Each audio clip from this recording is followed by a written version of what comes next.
जो राम भक्त हैं उन्होंने 550 साल इंतजार किया है इस दिन का। अब जारी बात है, इस हवाले से बड़ी इंडिया के अंदर, क्योंकि यहाँ पे मस्जिद थी, मस्जिद गिरा के फिर ये मंदिर बन रहा है और इसकी सुप्रीम कोर्ट ने इसको वैलिडेट भी किया हुआ है। तार साहब, आप इसको कैसे देखते हैं? बल्कि फरवरी में प्राइम मिनिस्टर मोदी जो है वो अबू धाबी के अंदर भी एक मंदिर का इफ्तिताह करने जा रहे हैं। ये जो एंगल है भारत के वजीर आजम की पॉलिटिक्स का कि मजहब को बहुत ज्यादा कर रहे हैं, लेकिन उनको रिस्पांस भी बड़ा मिल रहा है। शायद उसकी वजह, इस पर जरा मैं चाहता हूँ कमेंट करें, क्योंकि इकोनॉमिकली इंडिया ग्रो कर रहा है, तो अगर वो मजहब जो है और आइडेंटिटी एंड हिस्ट्री की बातें कर रहे हैं तो लोग उसको सब्सक्राइब कर रहे हैं। It already has changed India manifest. मतलब अब मैं कुछ चीजें बताना चाहूंगा आपको कि दुनिया किस डायरेक्शन में जा रही है। मैं जिस मुल्क में बैठा हूं, इन्होंने बड़ी कोशिश करके अपने सिस्टम से मजहब को निकाला था। इन्होंने क्रिश्चियनिटी को निकाला था बड़ी मुश्किल से, क्योंकि क्रिश्चियनिटी वाज पोप का, आपको पता है, जो रुतबा था, सिलसिला था यूरोप में, और उसके बाद कैथोलिक रिलीजन में वो सारा सिलसिला। तो इन्होंने बड़ी मेहनत के साथ ये सारी चीजें निकाली थी। लेकिन जिस कंट्री में मैं बैठा हूं वहां पे डेमोक्रेसी है। डेमोक्रेसी का फंडामेंटल्स ये होते हैं कि एक पढ़े लिखी सोसाइटी जिनको पता हो कि वोट किस तरह इस्तेमाल करना है, what is the meaning of vote.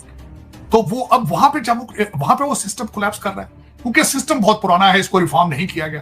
Modi साहब के बारे में भारत के, अच्छा, ये सारा फार्मूला या डेमोक्रेसी का हर जगह आप फिट नहीं कर सकते। जिस तरह मिडिल ईस्ट का मिजाज ही बिल्कुल डिफरेंट। शास्त्रों की विद्या से जो राम मंदिर बनने का, राम जन्मभूमि पर जो एक पूरी प्रक्रिया थी, वो एक लॉजिकल कंक्लूजन पर साथियों आज पहुंच गई है, जब धर्म ध्वज समारोह रखा गया है नवंबर 25 को। जब बात हुई, मोदी जी ने जो अपनी बात रखी, ये बड़ी महत्वपूर्ण बातें उन्होंने बोली कि भारतीय संस्कृति की पुनर्जागरण का एक दिवस है।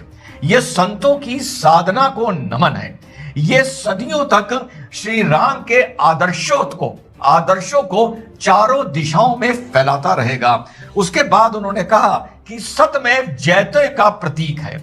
उसके बाद उन्होंने कहा प्राण जाए पर वचन न जाए का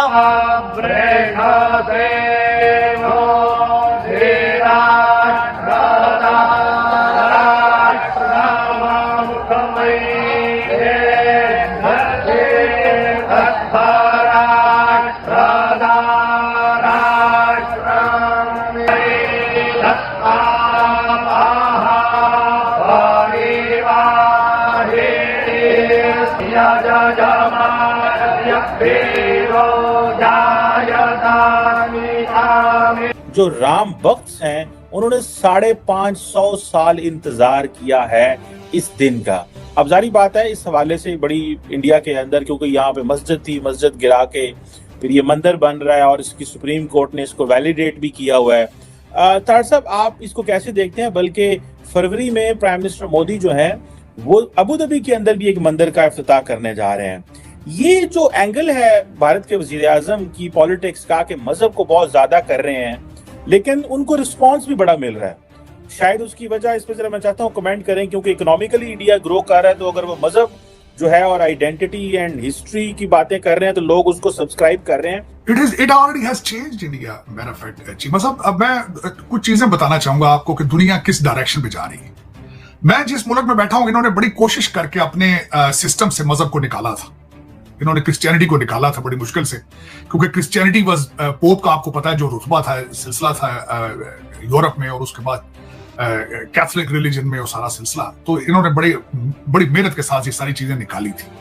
लेकिन जिस कंट्री में मैं बैठा हूं वहां पे डेमोक्रेसी है। डेमोक्रेसी का फंडामेंटल्स ये होते हैं कि एक पढ़े लिखी सोसाइटी जिनको पता हो कि वोट किस तरह इस्तेमाल करना है, what is the meaning of vote.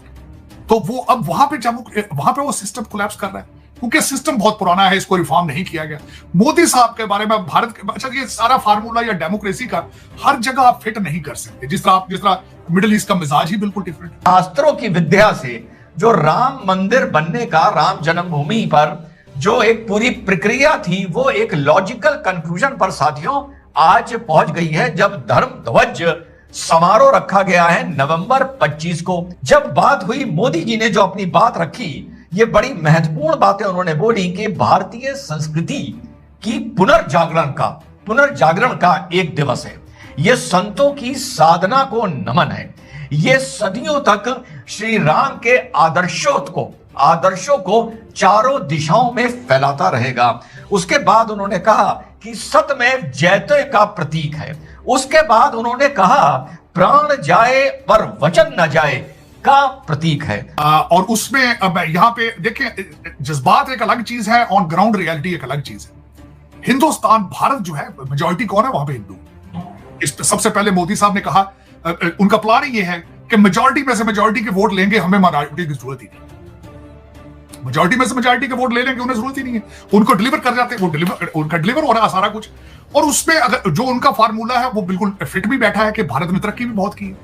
Economy उनकी देख लें आप, 600 बिलियन से ज्यादा उनका इस वक्त फॉरेन एक्सचेंज है, और तरक्की है 7.6% उनकी इकॉनमी ग्रोथ। देखें वो जिस तरीके से they are flexing the muscles.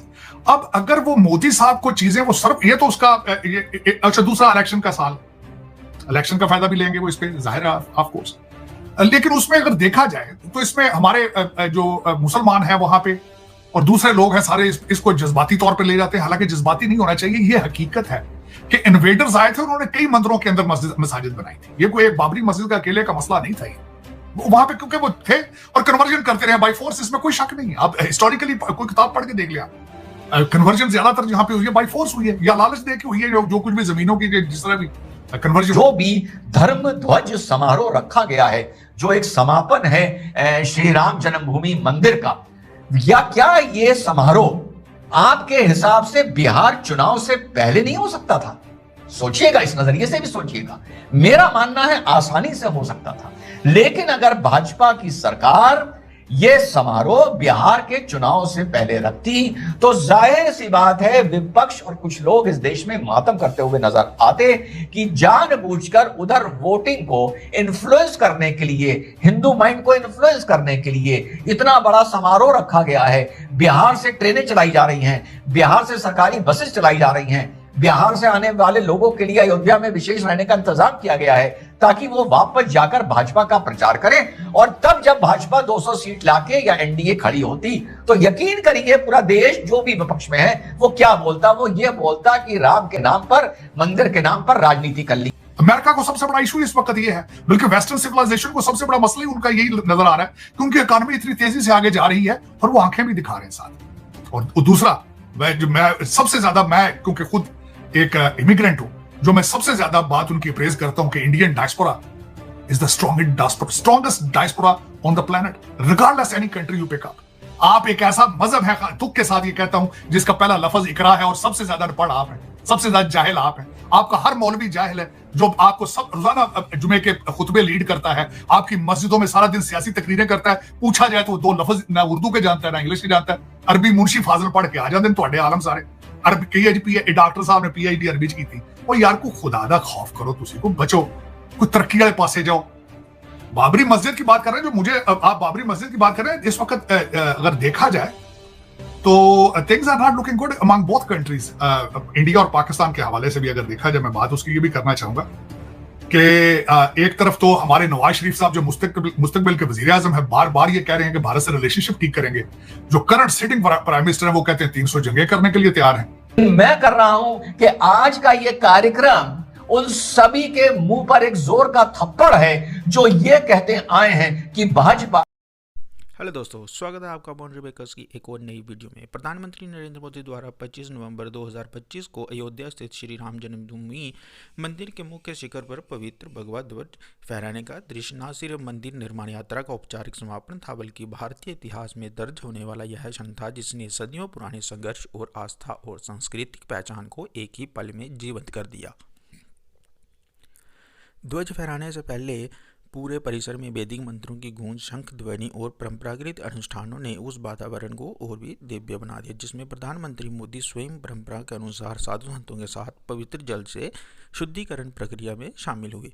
विशाल आकार वाले इस ध्वज पर अंकित सूर्य, ओम और कोविदार वृक्ष केवल धार्मिक प्रतीक नहीं थे, बल्कि भारतीय सभ्यता के उन मूल्यों का प्रतिनिधित्व कर रहे थे जिन्होंने वर्षों तक संघर्ष के बीच समाज को एकजुट और जीवित रखा। जैसे ही ध्वज शिखर पर पहुंचा, पूरे अयोध्या नगरी जय श्री राम के उद्घोष से गुंजायमान हो उठी और हजारों श्रद्धालुओं की आंखों में उसी क्षण का आशीर्वाद झलक रहा था जिसका इंतजार पीढ़ी दर पीढ़ी किया गया था। प्रधानमंत्री मोदी ने अपने संबोधन में कहा कि यह ध्वजारोहण केवल एक अनुष्ठान नहीं, बल्कि भारत की सांस्कृतिक स्वतंत्रता, आस्था की विजय और आत्मसम्मान की पुनर्स्थापना है, जिसने देशवासियों को अपनी जड़ों से और मजबूती से जोड़ा है।